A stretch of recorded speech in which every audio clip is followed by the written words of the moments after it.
And don't forget, keep the aggression all the way.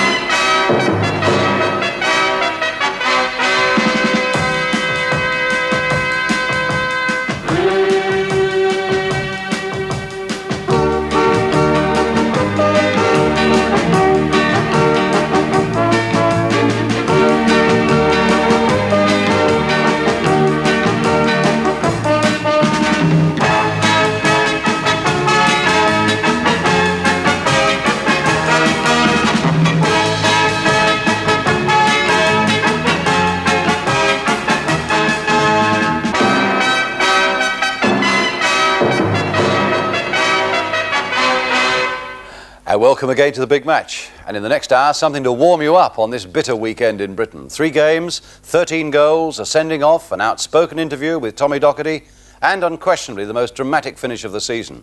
All that coming in our 3 games today, which are the second division clash between Chelsea and West Bromwich Albion, which we support with Manchester United against Birmingham City, and the mighty northeastern clash between Middlesbrough and Newcastle United. We shall also of course be taking a look at your letters.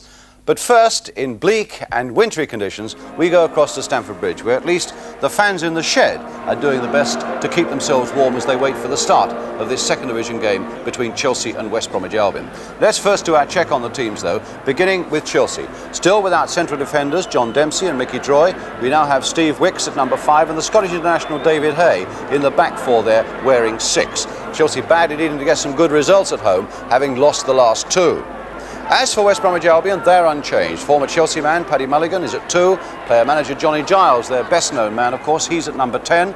A team running into form. Difficult conditions, bone-hard pitch, blustery wind, and good to see David Hay back in action for Chelsea. And worth, I think, looking at his footwear, training shoes to combat the hard surface. Several Chelsea players wearing gloves, like Gary Locke, their fullback, like their skipper Ray Wilkins, and indeed like Teddy Maybank as well. And as we move across to Ian Hutchinson, we'll see that he's got a spare shirt on too. I can't tell you if the referee's got any extra clothing on, but I can tell you his name, Mr. PJ Richardson from Lincoln.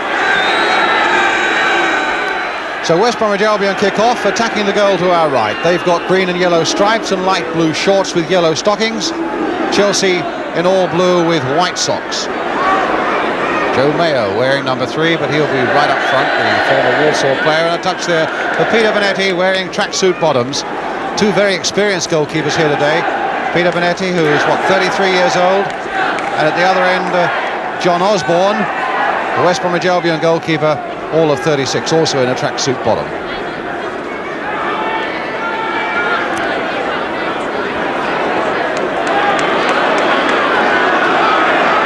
Ian Britton. Ron Harris. Hutchinson, beaten in the air though. Played back by Bill Garner. Locke to Wicks.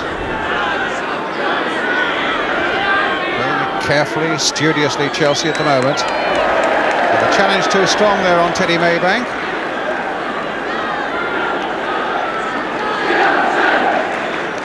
Wilkins with a free kick. Hutchinson didn't quite get the header in. He was watched very closely by Alistair Robertson. But they very nearly came away with something there, taking that to free kick quickly.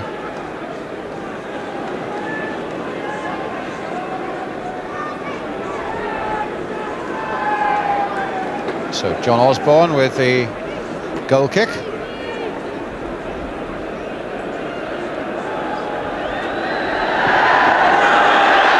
Wasn't a very good kick either. Cook, Garner, Willie Johnson right back, and a long pass back, but the whistle had gone. Another Chelsea free kick there.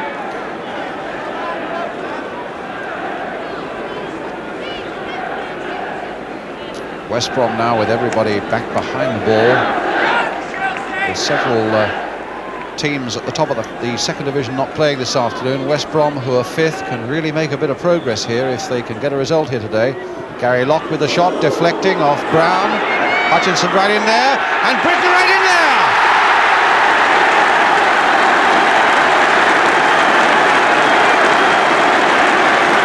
So inside 2.5 hits. Ian Britton puts Chelsea 1-0 into the lead. Well, from the free kick, it took a deflection. Hutchinson was right up there, very high indeed. And the ball eventually fell in the air for Ian Britton to nod it in and score his 5th goal of the season. So a very good start indeed for Chelsea, who've lost their last 2 league games here at home against Charlton and against Oldham. You can't deprive Chelsea fans of something to shout about this season. There's been very little for them, alas. Good job by Robertson, and one by Wilkins. Here's Cook. Nice touch there for Hutchinson. Martin. Mulligan.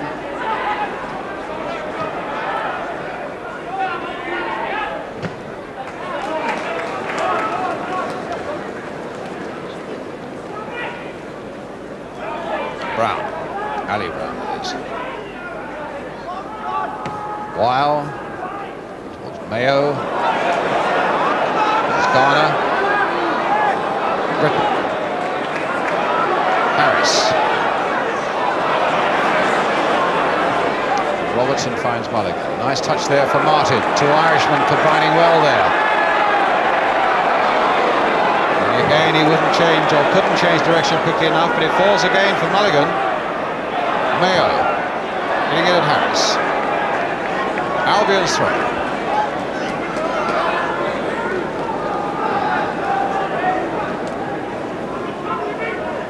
Martin with it. And Britton coming away with it. Cook. Garner. He's got Maybank away down the left for him. That's a good ball though. Well cut out though by Alistair Robertson.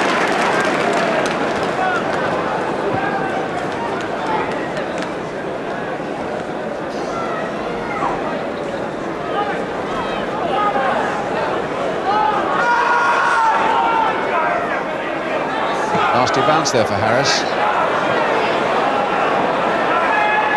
Wilkins. Britton. Garner. No doubt that Chelsea are keeping their feet a lot better than West Brom.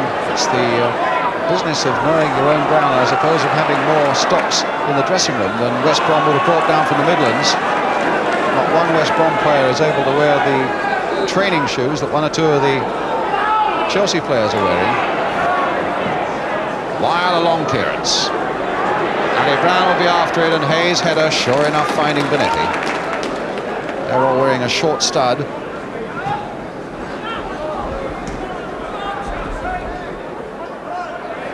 Cook.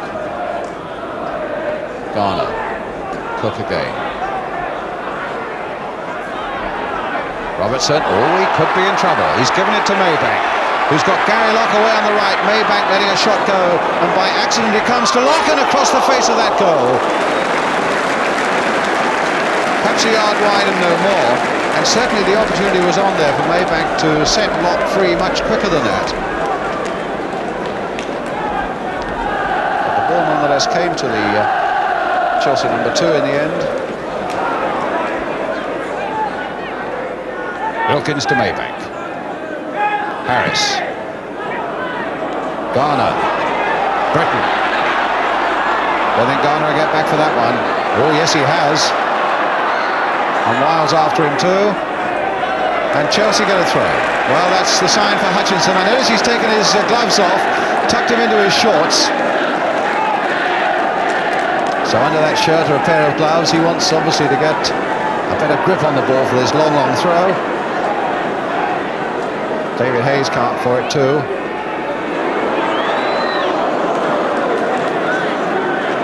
So out come the gloves again.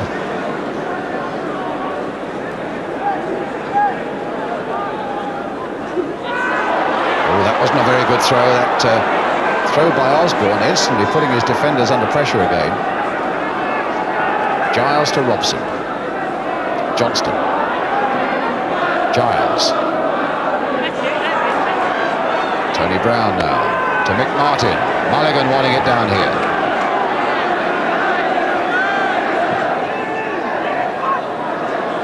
Well, can Johnston turn on this? No power. Gary Lock. Hutchinson.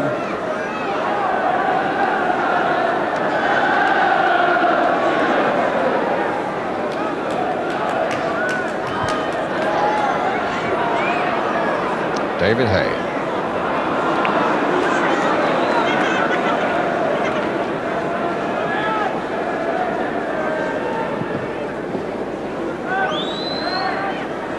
Good jump by Robertson, beating Hutchinson well in the air there. But here's Cook for Chelsea. Maybank. Nice touch again by Maybank. He marched that very well as Cook made his run. But Albion do get their players back very quickly. There were 10 behind the ball on that occasion. Only Alistair Brown was up. Wilkins, chip forward, Garner well offside.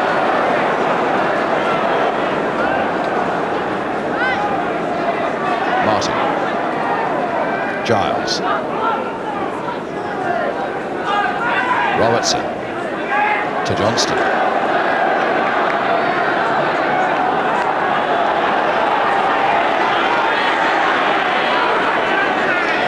Tried to get a 1-2 going there, but it was well cut out, and here's Hutchinson. Now Britton, if he can control this quickly, Chelsea are really on the move with Locke going up outside him. Wilkins really tearing through the middle. Here's the ball for Gary Locke, hit low and hard.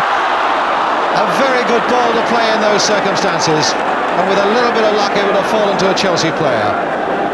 So difficult for defenders to turn quickly on this sort of surface. Mulligan. Giles.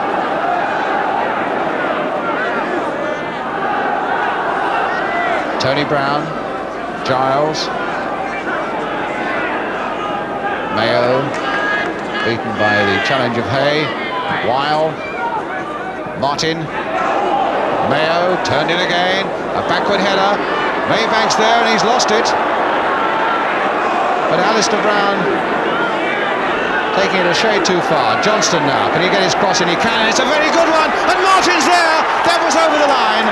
1-1. Mick Martin.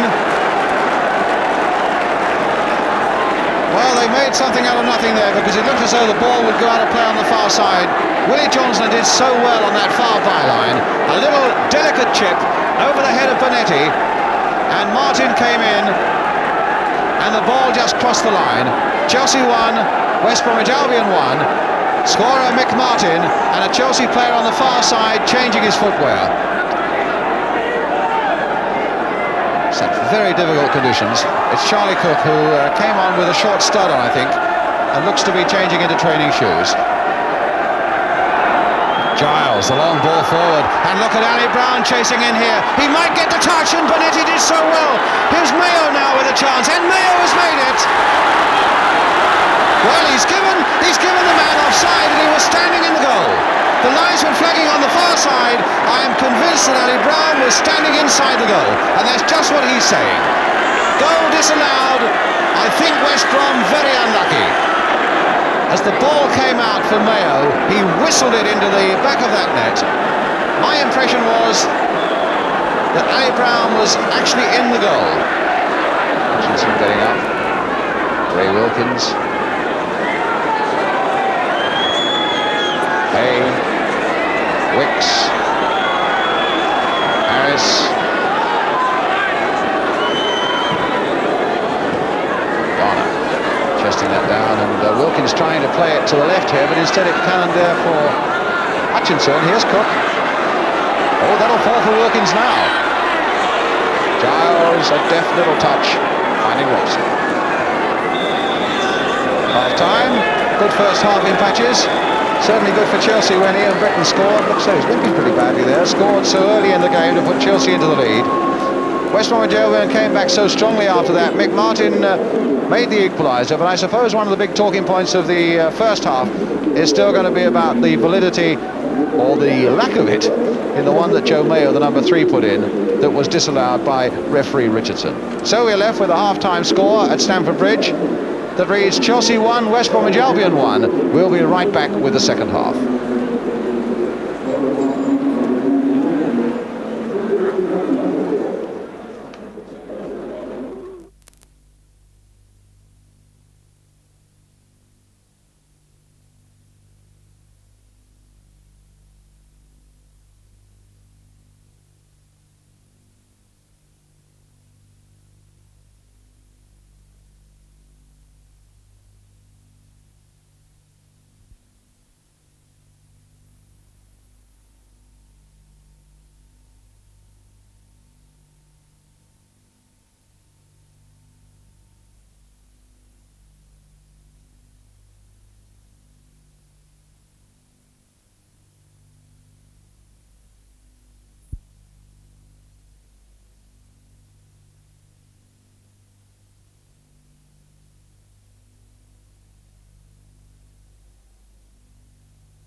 Then to Stamford Bridge with the score at 1-1. Chelsea now attacking the goal to our right.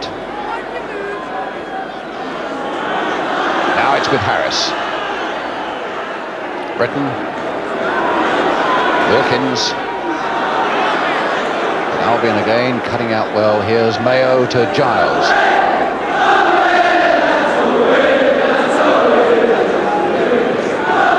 Martin. Wilkins. Britton. Busy little player. Become a very good competitor too. Here's Cook. West Brom coming forward, trying to catch him offside, and indeed succeeded in doing so. Wilkins and all.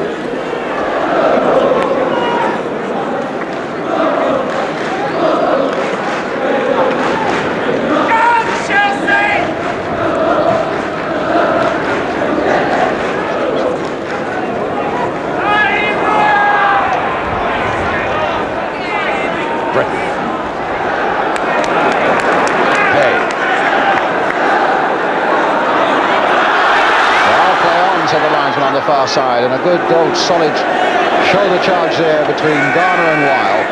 The ball goes into touch for a Chelsea throw. Harris.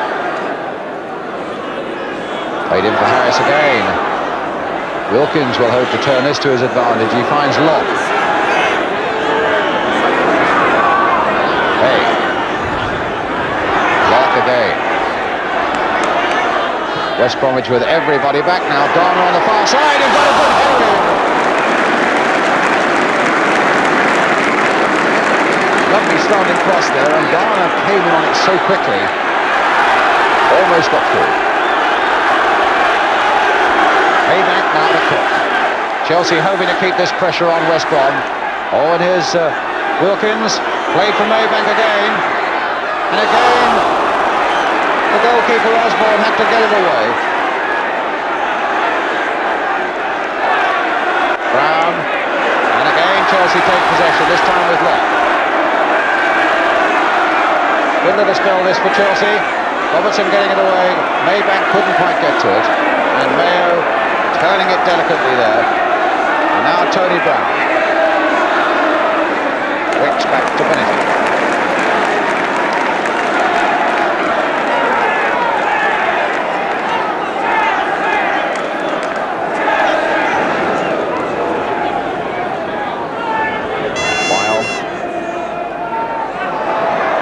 Wilkins.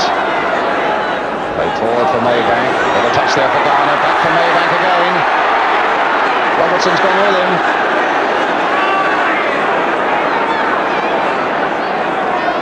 Wilkins. Maybank. Crossed in low this time and wide away. Giles. Giving it to Harris.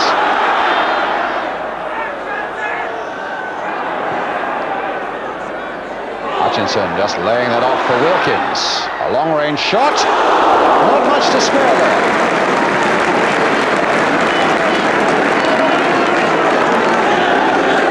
Wilkins caught that well.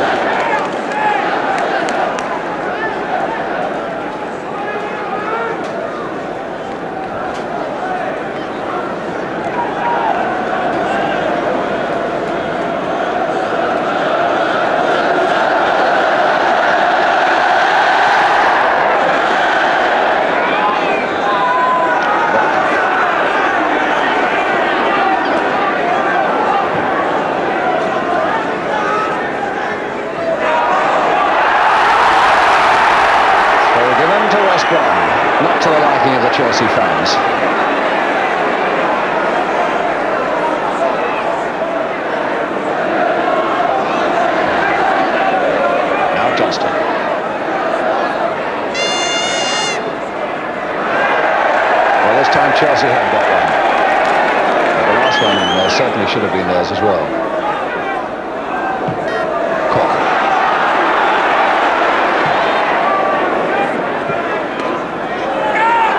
Cook with the throw. Maybank being watched by Robertson. Oh, Cook. Nice bit of close skill there. Chance to dip that one in towards the near post, and Weil almost sat on it and wondered where it was. That really was a worrying moment for the big number 5 of West Brom, John Weil.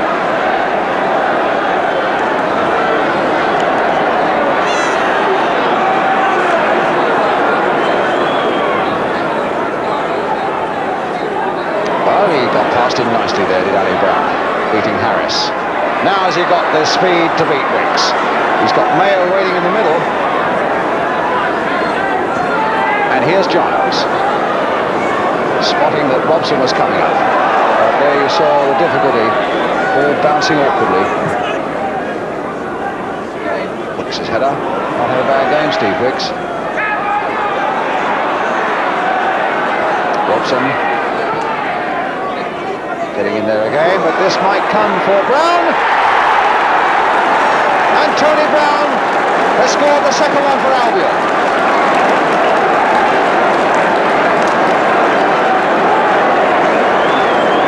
Well, he really misses chances like that. And as the ball came out to it, he whacked it back in there. 9th goal of the season for him. And the second, and it could be a very important one for West Brom. Chelsea 1, West Bromwich Albion 2. The man they call the bomber, Tony Brown.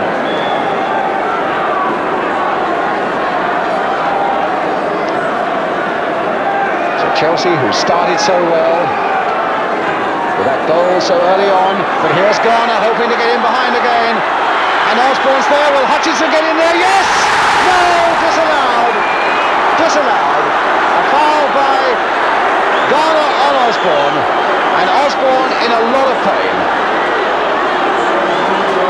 As Garner followed that long ball through, Osborne came out bravely, only half got it away. Hutchinson rattled it into the back of the net.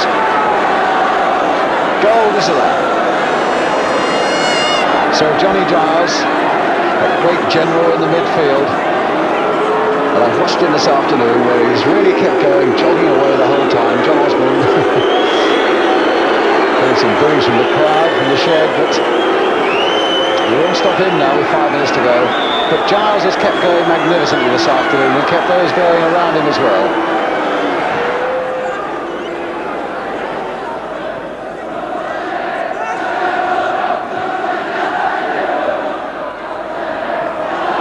Maybank struggling after this one, but Willie Johnston there for Albion.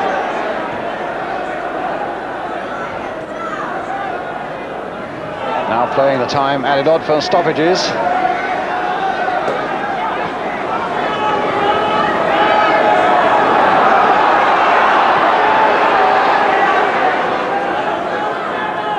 Cook back for Locke.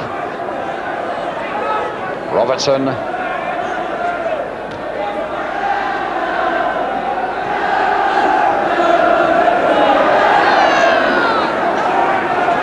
Johnston.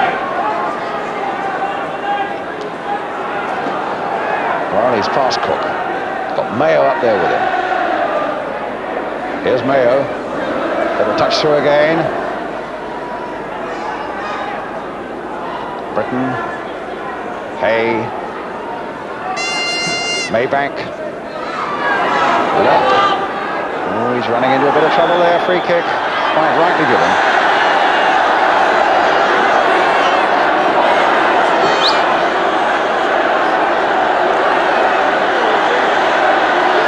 It's just about all up. The referee looks at his watch, and indeed it is all over now. 2 very valuable points indeed for West Bromwich Albion, and not for the first time by a long way in his career was it Tony Brown who got them with that goal some 6 minutes from the end. After Ian Britton had put Chelsea ahead so early in the game, and then Mick Martin had got the equaliser for West Bromwich Albion. Some good, well-organised play by West Brom, but not a spectacular game by any means on a very difficult surface and in a blustery wind. But they'll be delighted with those 2 points. And a final scoreline that says Chelsea 1, West Bromwich Albion 2. Well, a bad blow for Chelsea, and as their 16,000 crowd, the second lowest of the season for them, mooched off home, they were perhaps thinking, amongst other things, of the 2 disallowed goals in that game, and I think we ought to clear them up straight away. The first one, in fact, is a very interesting one, when Albion had a goal ruled out for offside when Ali Brown claimed he was in the back of the net. If you remember, it was a not very firm backward header there by David Hay. As Brown goes in, he hits the ball against Bonetti, and his momentum carries him past the fallen Chelsea goalkeeper. We've stopped the action here as the ball comes to Joe Mayo, and he's about to shoot into the net. And you'll see that Ali Brown is still on the field of the play, and in an offside position, and, in the opinion of the referee, interfering with play. Now, although he goes into the back of the net, it makes no difference, of course, but that area in the back of the net is not a part of the field of play, in spite of a lot of people think it's not a part of the field of play, and it is quite feasible for a player to be in the back of the net there, and a goal to be allowed if, in the opinion of the referee, he's not interfering with play. But what incensed Chelsea more, of course, was their disallowed goal just after Albion had scored their second one. They claimed afterwards that Bill Garner had not used his elbows on the Albion goalkeeper, John Osborne. I think they're about to be proved wrong. As Bill Garner hones in on this one here, and John Osborne comes out. Watch the left elbow of the Chelsea man there, into the neck and face of the West Bromwich Albion goalkeeper. And although Ian Hutchinson follows up quickly and very delicately puts that into the back of the net, the referee absolutely right. In fact, Mr. Richardson wasn't exactly my cup of tea as a referee. I think he was a bit pernickety and a bit hot on the whistle. But you've got to admit too, when it really mattered, he made 2 very brave and very, very correct decisions there. So West Bromwich Albion move closer to the top. They now lie 6th in the table under the guidance of Johnny Giles. And it can't be easy for anyone to operate successfully as a player manager. Afterwards, I spoke to Johnny and I asked him first what had pleased him most about West Bromwich Albion's performance. Well, when you come away from home and lose a goal early on, you're always a little bit flat. In fact, we hadn't even warmed up when we lost the goal. So there'll be a bit of an inquiry into that this week. But everybody talks about character, but it does take a little bit of character to come back from a goal down, to come back and win. You've pushed yourself right up amongst the promotion candidates now, haven't you? Yes, we got a very bad start this season. I think after 6 matches we've only had 4 points, and since then we've picked up, and we're going quite well at the moment. What have you done about changing it to make that improvement? Well, you couldn't put it down to one thing in particular. I think when you come to a club, everybody is new. I'm new to the players and they're new to you, and I think it's an influence over a period of time to try and get your ideas across. That does it, or try to do it anyway. Because a lot of people say it's an almost impossible job being a player manager, and yet you're coping. Well, I had a little bit of experience with the Irish team. I'm still player manager of the Irish team, so I knew a little bit about the problems of it. I think in the early stages it was a little bit hard, a little bit difficult, because you change the team, you're leaving players out and that, and you've got to get the run of the place. But once you get it ticking over, you just let it run from week to week. And it's not so difficult then. No. Nobody wants to see John Giles pack up, but have you thought about when the time might come for you to stop playing and take over as manager full-time? Is that... Well, I haven't put any date on it. I think as long as I feel okay, physically, I'll continue to play. I don't feel any great strain at the moment, and as long as I continue to do the 2 jobs and contribute something to the side, I think that's what it's all about, as long as players contribute. But could you see yourself being a player manager in the First Division if you get there at the end of this season? I don't want to be too delighted to be a player manager in the First Division, Brian. I don't see why not. But there shouldn't be any more problem about running a team that's in the First Division than the Second Division. Johnny Giles still striking the ball as well as ever too. Our second match has got a marvellous finish to it. It's the North Eastern Derby game between Middlesbrough and the team of the moment up there, of course, Newcastle United, through to the League Cup final and midweek winners by 5-0 in the FA Cup against Coventry City. Again, as you'll see, very difficult conditions at Ayresome Park. So it's Middlesbrough against Newcastle. Pictures by Tyne Tees. Commentator Kenneth Woolston-Home with Newcastle in the stripes. Salas. And Mills beating Natras. Salas. Murdoch. Saunas, Armstrong. Madron. That's almost, it is out of the ground.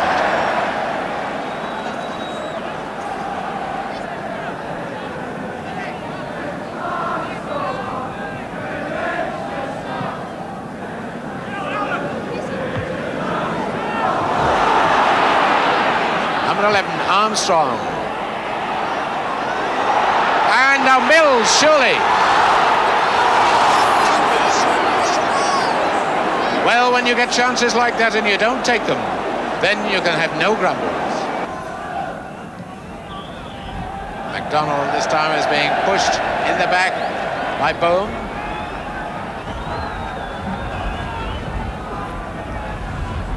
Free kick to United.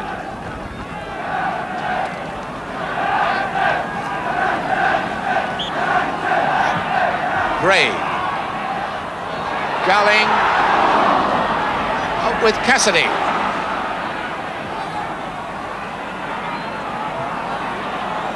Craig back to Howard.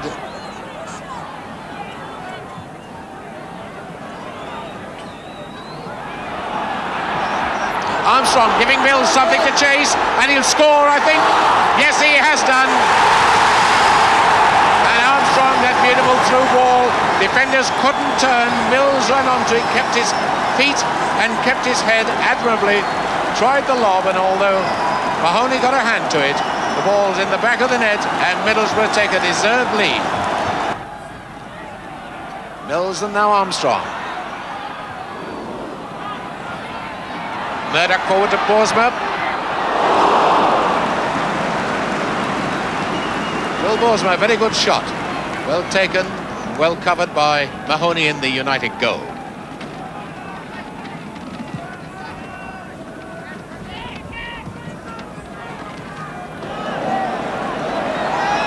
Spraggan finding Murdoch.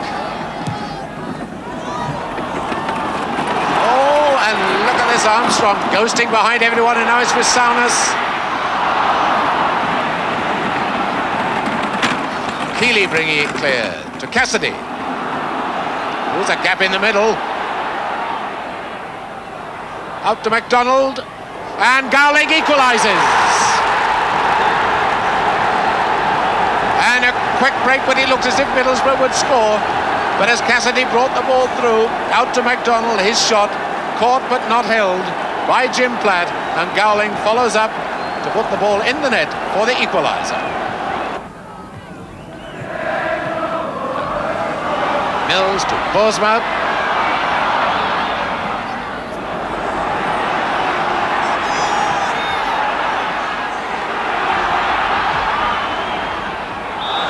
And a foul by Gowling on Spraggan. And the pressure now back on United.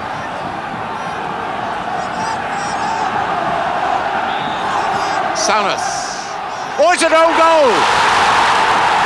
Beautifully headed by Keeley. A magnificent free kick by Souness. And he was hoping one of his own men would come in from the wing and head that ball into the net. And the only person who appeared was Keeley, and he couldn't get out of the way. And a superbly headed goal by Keeley at the wrong end. And so it's 2-1 for Borough. Bit of violence of the tongue, I think, on part of Tommy Cassidy then.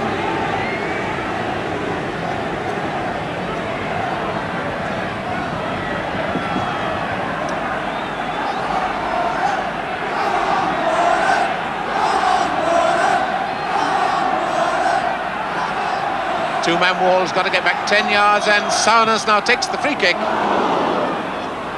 and gets a corner from him.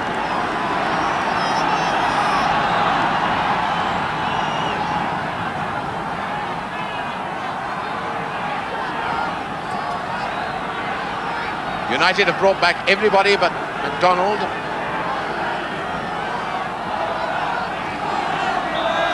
Armstrong with the corner kick. And it's there, Madron. And from the corner, the ball was never properly cleared. Mahoney seemed to be all at sea, and as the ball came out, the number 6, Willie Madron, had a clear sight of the goal. Great big gap to aim at, and he aimed at it superbly. Keeley. And a foul on MacDonald. So United have a chance to go forward again.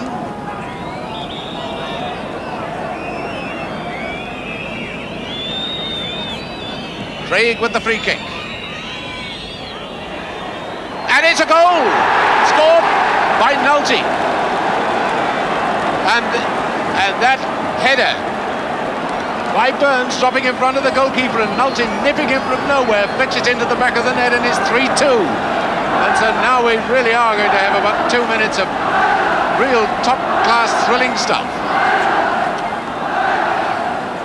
And whatever United have done, they have doubled the total in the goal against column for Middlesbrough's home record this season. Only 2 goals conceded at home this season before this match, and now it's 4.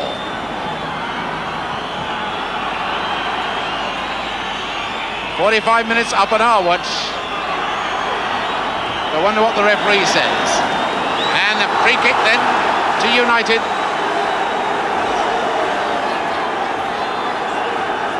This must be their last chance, because it's been hardly any injury time at all.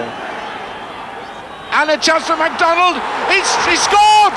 What a fantastic finish! It's Natras who's put it in. And the ball came across. There seemed to be no danger.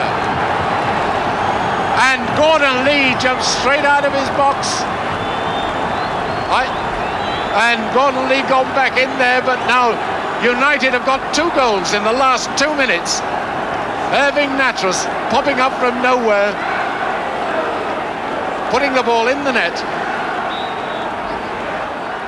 What a dramatic way to win a point. But next we come to your letters, and the first comes from Yanis Chelos of 73 Church Lane, London, N2, who read recently in a Greek newspaper about a ball boy who was a supporter of the home team, seeing his goalkeeper beaten outside the area and the ball heading straight into the net, rushed and stood in between the goalposts and prevented the ball going in. In doing so, he kicked the ball in front of an opponent, who eventually sent it straight back into the net, and the goal was disallowed by the referee. Well, the team that was denied the goal are said to be taking it up with FIFA, which seems a bit extreme to me, because they know of no other incident of this kind on record. Wrong, in fact, because a year or so ago, we got a remarkable piece of film from a game between Bologna and Ascoli in the Italian First Division. Just look at this. So as Ascoli come forward and have a shot past the goalkeeper, look at the ball boy just nicking the ball out. He didn't want to see his home team beaten. We see it again in slow motion as the Ascoli man comes racing in, and the goalkeeper well beaten there. Just look at that ball boy. He couldn't resist it, could he? Lovely, but it obviously left a bit of a problem. But what does the referee do? Well, in fact, he regards the ball boy as an outside agency, as he did in that case there. He obviously can't give a goal, and the match proceeds with a drop ball. I've got to come clean now and say that I've had only 1 letter of support, and literally hundreds against me, after I criticised that FA committee for trying to stamp out kissing and hugging after a goal has been scored. But I think we ought to put that on record. Obviously, we're going to always disagree on that one. Now we turn to our next letter, which comes from Linda Arnold of 29 Whitley House, London SW2, who's obviously a very keen Chelsea fan. And with that cup tie against Crystal Palace coming up, she wonders if we can show how Palace beat Chelsea, or rather how Chelsea beat Palace, let me get it right, in the 5th round in 1970 at Selhurst Park. Indeed we can, and just look how the faces have changed. Palace then were wearing the stripes. Finally, here's the corner. Osgood up for it with his head, and it's there! Osgood! A really strong tackle there by Payne. Loughlin, Hine playing it off for Loughlin. And the ball falling nicely behind. And there's High! Oh, a great goal! Roger High! Dempsey well up again. Complaining that Hoy isn't 10 yards away. That signal was clear enough, but get on with it, says the referee. So Hollins planting it high again. Dempsey getting under it, and it's there! John Dempsey! And now to Webb. And Houseman! 3-1. And it's Peter Houseman to take it.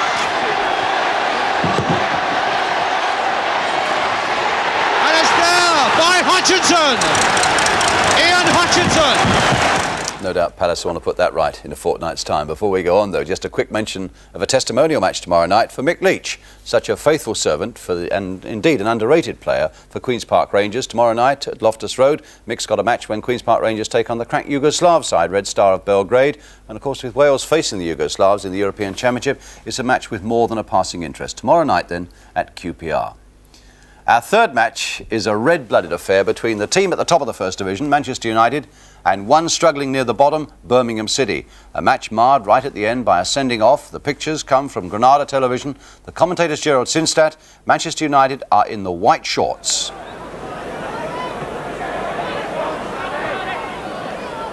Not on for McElroy.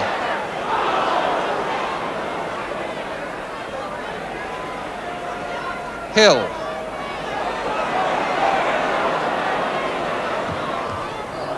Is off Martin for another corner. 5 corners to 0 is the only advantage that Manchester United can point to in the statistics. But what it needs to do is add up to a goal somehow or other, and that would make the game better. It was a good try, and back in again, back the side.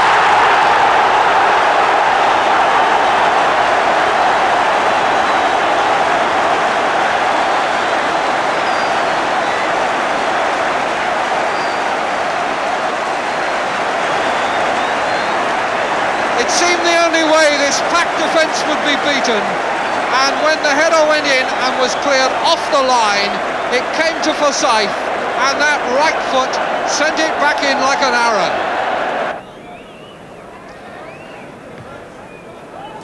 Calderwood just come back onto the field again. Damaged elbow, a bang in the eye. He must be wondering what this game still holds for him. Hill. McElroy was offside, the linesman flagged. Referee has let them go on, and McCarry has put it in the net, and the referee says that's okay. But the linesman had flagged. Mr. Homewood won't have it. As Hill came dancing forward, McElroy seemed to run ahead of him. The linesman put his flag up, but the ball was crushed into the middle. The Birmingham defence seemed to have stopped, and McCarry was able to take his time and tap it into the net for his 10th goal of the season.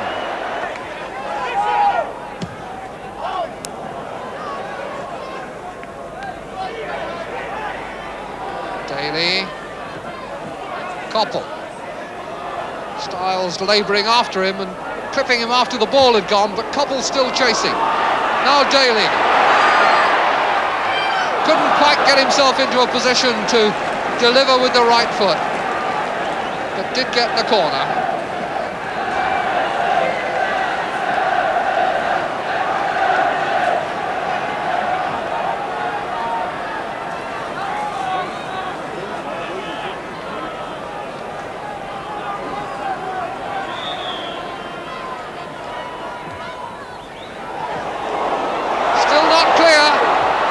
Lashing it in, and Kendall just plays it down for Hibbett to clear. Francis and Green off, and Francis hooks it out and plays it on for Calderwood. Now for With. Calderwood again. Page to Martin. Francis. With getting in, took it well, but Manchester United must take some of the blame for that. It was a very good build-up by Birmingham, involving about 6 players, and they eventually got it back out to Francis, and when he played the cross, With stole in between 2 defenders and was able to get almost a free header just between Stepney and the post. Copper. Too far ahead of McCreary. Mistake by Gallagher. 3-1. Sammy McElroy gets the goal, and Gallagher hangs his head. Gallagher down by the line, unable to look at what he's done. Terrible error by Joe Gallagher, goalkeeper out of goal. He just rolled it across the penalty area, and all Sammy McElroy had to do was kick it in the empty net. 3-1.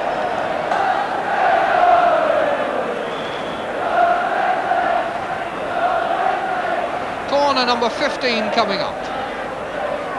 Daly, Koppel,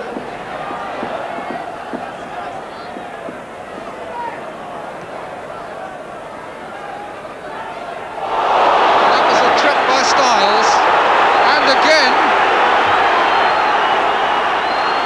now the referee coming across, United very angry with Styles over that.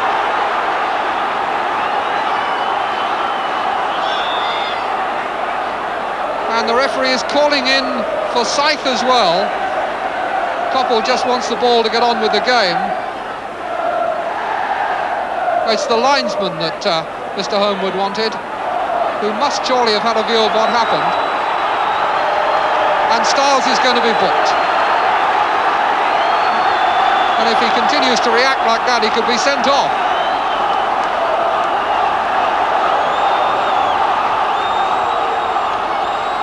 It was a trip to start with, but I think he trod on his leg then as he went past him. And now Styles is managing to call the linesman back in again, and we're going to have a second hearing.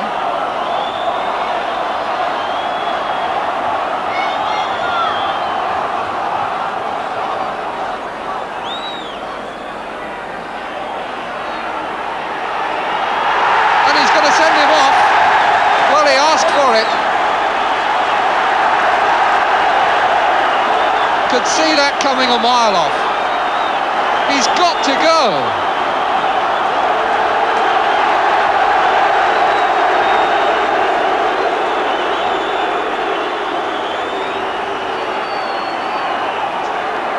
Well, I can't really think what Archie Styles is arguing about. If he'd been sensible,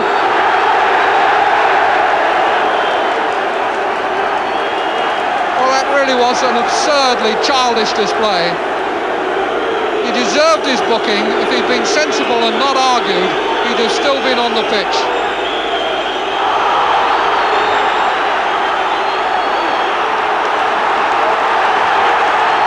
And we've now got Forsyth down after a little clash with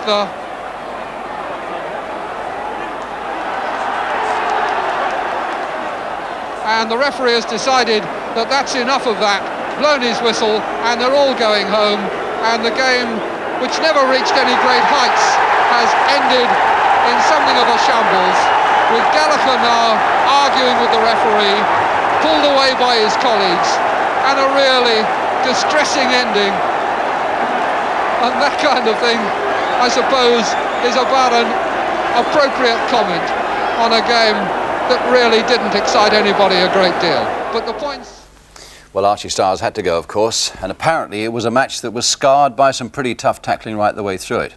And it was a subject that Gerald Sinstadt raised afterwards with the Manchester United manager, Tommy Docherty. It's very difficult when you are a very skillful side, and knowing that every ball you go for, you might not get the ball, you might get something else.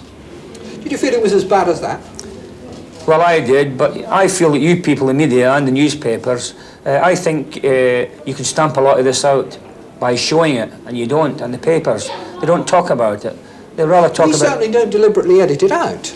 I'm not saying you do, but I think you can still do a lot to point things like this out when it goes on, because a lot of it goes on. You really are saying that Birmingham were as concerned to play the man as play the ball? Oh, very much so today, yeah.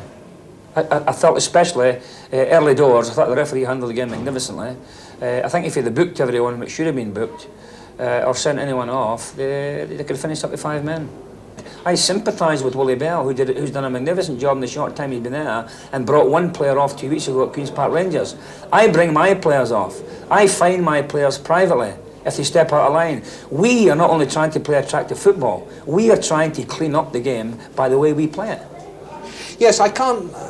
It seems to me a little bit that you're wanting to have it two ways. That, No, I never that you're wanted to, condemning Birmingham, and yet you're saying you have sympathy with Willie Bell. I'm not particularly condemning Birmingham. I'm saying today, if they would have played throughout the match for a 20 period in the second half, they might have salvaged something today from this game. But they were such a physical side today and unnecessary that they got what they deserved. And I think violence only gets one thing: punishment. And they got punished today when they lost 3-1. Tommy Docherty there, laying down his club's principles very much on the line, which is where we end today's programme. Don't forget to join us, though, next week with On the Ball in World of Sport next Saturday lunchtime, and, of course, the big match again next Sunday afternoon. Well, we've seen some good stuff today, some pretty dramatic stuff, and, alas, some ugly stuff as well. And perhaps we should leave you with that message from Tommy Docherty, remembering that it applies whatever standard of football you happen to play. This game. But they were such a physical side today and unnecessary that they got what they deserved. And I think violence only gets one thing: punishment. And they got punished today when they lost 3-1.